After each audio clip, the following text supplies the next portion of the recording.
Students, I am Naveen. Welcome to my YouTube channel basic maths on tips. और इस video में मैं करने वाला हूं कंपटीशन लेवल में पूछे जाने वाले सिंप्लीफिकेशन से रिलेटेड क्वेश्चंस। तो आइए स्टार्ट करते हैं। देखिए, क्वेश्चन नंबर 1 में हमें पूछा है √72 प्लस √72 प्लस √72। इस तरह से ये इन्फिनिटी तक जा रहा है, अनंत तक जा रहा है। तो इस तरह के क्वेश्चन हम किस तरह से सॉल्व करेंगे? देखिए, सबसे पहले हमें 72 को फैक्टराइज करना होगा। हमें इसको 2 नंबर में यहाँ तोड़ना है, और वो 2 नंबर जो है वो को प्राइम नंबर होने चाहिए। ठीक है, तो आप जानते हैं को प्राइम नंबर वो होते हैं जिनका HCF जो है वो 1 के इक्वल होता है।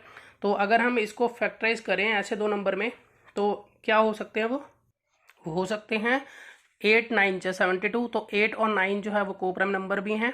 और तो अगर हम और सोचे जैसे कि 12 6 भी होता है 72, या हम कहें कि 2 × 36 भी 72 होता है, तो हम उसको इस तरह से फैक्टराइज नहीं करेंगे। हमें वही नंबर लेने हैं जिनमें एक का डिफरेंस हो। ठीक है, यानी कि को प्राइम नंबर लेने हैं, को प्राइम नंबर में एक का डिफरेंस होता है, और साथ में इसमें हमारा जो बड़ा वाला नंबर होगा वो हमारा आंसर होगा। जैसे कि अगर हम देखिए हम इसको अगर 8 × 9 72 के इक्वल होगा, और ये 8 और 9 जो है वो को प्राइम नंबर है। तो इसमें क्योंकि प्लस का साइन लगा हुआ है तो हमें ये ध्यान देना है, अगर प्लस का साइन होता तो हमारा जो इसमें ग्रेटर फैक्टर है ना, जो वही हमारा आंसर होगा। तो इन दोनों में से ग्रेटर जो है वो 9 है, तो इसलिए हम ये कहेंगे कि इसका आंसर जो है वो 9 होगा, जो कि ऑप्शन डी बिल्कुल राइट है। तो कंक्लूजन ये निकलता है कि जब कभी भी रूट में इस तरह से इन्फिनिटी तक जाता है और बीच में प्लस का साइन हो, तो हमें उस नंबर को फैक्टराइज करना है को प्राइम नंबर्स में, और उन को प्राइम नंबर्स में से जो बड़ा वाला फैक्टर होगा वही इसका आंसर कहलाएगा। तो चलते हैं नेक्स्ट क्वेश्चन की तरफ। देखिए, नेक्स्ट क्वेश्चन भी बिल्कुल उसी की तरह है। इसमें 12 दिया हुआ है रूट में, √12 प्लस √12, इस तरह से ये भी इन्फिनिटी तक जा रहा है, आप देख रहे हैं। तो इसी तरह से हम 12 को भी जो है वो फैक्टराइज करेंगे। तो सोचिए आप, जैसे हमने 72 को किया था, इसी तरह से 12 को किस तरह से कर सकते हैं? तो हम इसको कर सकते हैं 3 × 4, 3 4 जा 12 होता है, और 3 और 4 में जो ग्रेटर फैक्टर होगा, क्योंकि इसके बीच में प्लस का साइन है इसलिए हम ग्रेटर फैक्टर को लिखते हैं इसका आंसर में। तो इसलिए 3 और 4 में जो है 4 ग्रेटर होगा, तो इसीलिए ऑप्शन ए इसमें बिल्कुल राइट है। अब क्वेश्चन नंबर 3 देखते हैं। अब देखिए, क्वेश्चन नंबर 3 में हमें दिया है √110 माइनस √110, इस तरह से इन्फिनिटी तक जा रहा है। तो इसमें भी हम इसको पहले फैक्टराइज करेंगे। तो अगर हम इसको फैक्टराइज करें तो को प्राइम नंबर में तो क्या हो सकता है वो, चलिए मैं बताता हूँ। इसमें होना चाहिए 10 × में 11, तो 10 × 11 करेंगे तो हमारा 110 आ जाएगा। तो जैसा कि इसमें माइनस है बीच में, ठीक है, तो माइनस में हमारा जो स्मॉलर फैक्टर होता है वो आंसर होता है, जबकि प्लस अगर साइन होता है तो ग्रेटर फैक्टर आंसर होता है। तो यहाँ 10 × 11, देखिए अगर हम यहाँ 10 × 11 लिखेंगे तो 110 बनेगा। तो इसमें ये जो छोटा फैक्टर है वही हमारा आंसर होगा, क्योंकि माइनस का साइन है, तो ये हमें ध्यान रखना है। तो इसलिए हमारा ए ऑप्शन जो है वो बिल्कुल राइट है। 4 में हमें देखिए क्या दिया है, √17 प्लस √17 प्लस √17 इन्फिनिटी तक गया हुआ है। तो देखिए, अभी इससे पहले जो हमने क्वेश्चन किए, क्वेश्चन नंबर 1 में हमने 72 को फैक्टराइज कर लिया, 8 × 9 में 12 को कर लिया, 3 × 4 में, इसी तरह से 110 को कर लिया 10 × 11 में। तो जब फैक्टर ना बन रहा हो तो आपको क्या यूज़ करना है फॉर्मूला, वो मैं आपको बताता हूँ। देखिए, हमें इस फॉर्मूले का यूज़ करना होगा यहाँ पर, रूट में 4a + 1 / 2। तो यहाँ पर जो a होगा वो हमारा 17 होगा, तो हमें यहाँ पर a की वैल्यू 17 रखनी है और उसको सॉल्व कर देना है बस, और आंसर हमारा आ जाएगा यहाँ पर। और इस तरह से हम इसको यहाँ सॉल्व कर लेते हैं। तो 4 × में 17 + 1, और यहाँ पर +1 है / 2। तो यहाँ 17 4 जा, यहाँ हो जाएगा हमारा 68 + 1 / 2। यहाँ पर इसको सॉल्व करते हैं तो √69 + 1 / 2, तो ये हमारा आंसर हो जाता है। तो अगर हम यहाँ चेक करें तो ऑप्शन ए बिल्कुल इसमें राइट है।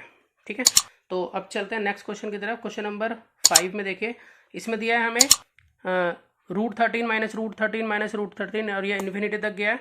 तो इसमें भी फैक्टर नहीं बन रहा है, तो ये भी ऊपर वाला ही केस है सेम, बस लेकिन इसमें डिफरेंस ये है कि इसमें यहाँ बीच में माइनस है, ऊपर वाले क्वेश्चन में प्लस था। तो रूल हमने वही यूज़ करना है जो हमने वहाँ पे +1 किया था अलग से, और उसकी जगह हम यहाँ पर -1 कर देंगे। देखिए इस तरह से, देखिए यहाँ पर मैंने पहले यहाँ +1 किया था पिछले क्वेश्चन में, यहाँ पर ये -1 हो जाएगा। अगर बीच में माइनस का साइन होगा तो यहाँ पर -1 करना है, अगर बीच में प्लस का साइन होगा तो +1 करना है। ठीक है, तो यहाँ पर a की वैल्यू जो है वो मेरी यहाँ पर अभी हमने देखी थी, देखिए 13 है यहाँ पर a की वैल्यू, तो a की वैल्यू 13 रखकर मैं इसको सॉल्व करता हूँ। 4 इंटू में 13 प्लस 1 और -1 अपॉन में 2। यहाँ 13 4 जा 52, 52 प्लस 1, यहाँ 53 हो जाएगा रूट में -1 और अपॉन में 2। तो ये हमारा आंसर हो जाता है। ठीक है, तो अगर हम यहाँ चेक करें तो ये देखते हैं कि इसमें ऑप्शन बी जो है वो बिल्कुल करेक्ट है। तो चलते हैं नेक्स्ट क्वेश्चन की तरफ। ठीक है, अब देखिए क्वेश्चन नंबर 6 में हमें दिया है √7 प्लस √7 माइनस √7 प्लस √7 और ये इन्फिनिटी तक जा रहा है इस तरह से। तो देखिए पिछले जो क्वेश्चन किए थे हमने ये देखा था कि अगर फैक्टर नहीं भी बन रहे थे तो ये सारे साइन एक जैसे होते थे, यानी कि या तो सारे प्लस के होते थे ये सारे माइनस के होते थे अगर फैक्टर ना बन रहा हो तो। लेकिन यहाँ पर फैक्टर नहीं बन रहा, लेकिन साइन जो है वो प्लस माइनस इस तरह से चल रहे हैं। तो हमने ये ध्यान रखना होगा इसमें, अगर हमारी स्टार्टिंग जो है वो प्लस से हो रही होगी तो हमें +1 करना होगा अलग से। ठीक है, और अगर हमारी स्टार्टिंग माइनस से होगी तो हमें -1 करना होगा। तो पहले अभी तो हमारा केस ये है जिसमें कि स्टार्टिंग हमारी प्लस साइन से हो रही है, तो इसके लिए फॉर्मूला जो मैं ये लगाऊंगा, देखिए यहाँ पर हम +1 इसलिए लगाएंगे क्योंकि हमारी स्टार्टिंग प्लस से हो रही है। ठीक है, बाकी फॉर्मूला हम इसमें ये लगेगा, तो √4a-3 और +1 अपॉन में 2। तो यहाँ पर a की वैल्यू जैसे कि अब देख रहे हैं कि वो 7 है, तो यहाँ पर हम बस पुट कर देते हैं 4 इंटू में 7 -3 +1 और अपॉन में 2। तो हम इसको सॉल्व करते हैं तो यहाँ आ जाता है 7 4 जा 28, 28 में से 3 अगर हम लेस करेंगे तो आ जाएगा √25 प्लस 1 अपॉन में 2। तो अगर हम देखें तो √25 को हम बोल सकते हैं 5 प्लस 1 अपॉन में 2। तो यहाँ हो गया ये 6 अपॉन में 2 और ये आ गया आंसर हमारा 3। तो चेक करते हैं इसमें 3 जो है देखते हैं, ऑप्शन डी इसमें बिल्कुल राइट है। अब देखिए क्वेश्चन नंबर 7 में हमें दिया है √11 माइनस √11 प्लस √11 माइनस √11 प्लस। अब ये भी इन्फिनिटी तक जा रहा है, तो लेकिन इस क्वेश्चन में स्टार्टिंग जो है वो माइनस से हो रही है। तो जैसा कि मैंने आपको बताया था कि अगर स्टार्टिंग माइनस से होगी तो हमें यहाँ पर -1 रखना है, और अगर स्टार्टिंग यहाँ प्लस से होती है तो हमें +1 रखना है। बाकी फॉर्मूला पिछले क्वेश्चन वाला ही है, बस इसमें हमें a की वैल्यू जो है 11 रख के इसको सॉल्व कर देना है। चलिए यहाँ पर a की वैल्यू रख के सॉल्व कर लेते हैं। तो यहाँ पर आ जाता है हमारा यहाँ 4 इंटू में 11 -3 -1 अपॉन में 2। तो यहाँ हो जाता है ये 44 -3 -1 अपॉन में 2। तो यहाँ पर इसको हम सॉल्व कर लेते हैं, तो ये बन जाता है √41 -1 अपॉन में 2। तो ये ही हमारा आंसर है। तो अगर हम यहाँ चेक करें तो ये देखते हैं कि ऑप्शन ए इसमें बिल्कुल राइट है। चलते हैं नेक्स्ट क्वेश्चन की तरफ। देखिए इस क्वेश्चन में क्या है कि हमें दिया है √11 प्लस √21 प्लस √16, और यहाँ पर ये इन्फिनिटी तक नहीं जा रहा है बल्कि हाँ इसके बाद आंसर पूछा है कि बस इसको अगर हम सॉल्व कर दे तो क्या होगा। तो पहले मैं इसको लिख लेता हूँ, देखिए कैसे सॉल्व करूँगा। देखिए मैंने क्वेश्चन लिख लिया, तो यहाँ पर अगर मैं √16 को सॉल्व कर दूँ तो मेरे पास आएगा यहाँ पर 4, फिर उसके बाद यहाँ पर साइन इस तरह से बनेगा ये। ठीक है, यहाँ 16 को सॉल्व करके 4 हो गया। अब यहाँ 21 प्लस 4 जो है अगर मैं उसे प्लस कर लूँगा तो ये √25 इस तरह से बनेगा। तो √25 को सॉल्व करूँगा तो मेरा यहाँ 5 बनेगा। ठीक है, और यहाँ पर मैं इन दोनों को सॉल्व करूँगा तो मेरा बनेगा √16, और जो √16 होता है उसको हम सॉल्व करें तो बनता है 4, मतलब √16 जो है वो 4 के इक्वल होता है। तो यहाँ पर अगर हम चेक करें ऑप्शन डी जो है वो बिल्कुल राइट है। चलते हैं नेक्स्ट क्वेश्चन की तरफ। देखिए क्वेश्चन नंबर 9 में हमें दिया हुआ है कि √40 प्लस √9 फिर मल्टीप्लाई है और √81। तो इसको भी हम पिछले क्वेश्चन की तरह ही सॉल्व करना है। तो अगर हम यहाँ देखें 9 और √81 के बीच में जो निशान अगर कुछ नहीं है तो मल्टीप्लाई का निशान माना जाएगा, तो हम इसको वैसे ही सॉल्व कर सकते हैं। देखिए यहाँ पर अगर हम यहाँ √9 है, इसमें मल्टीप्लाई √81 को अगर हम सॉल्व करेंगे तो 9 बन जाएगा ये इस तरह से। ठीक है, और यहाँ पर प्लस और यहाँ बड़ा रूट और यहाँ पे 40, तो 9 9 जा हो गया यहाँ पर, यहाँ 81। ठीक है, 9 9 जा 81 हो गया, और 81 को अगर रूट सॉल्व करेंगे तो हमारा 9 हो जाएगा यहाँ पर, और यहाँ पर 40 है। तो अगर हम देखें तो ये बन गया हमारा √49, और √49 का जो आंसर होता है वो होता है 7।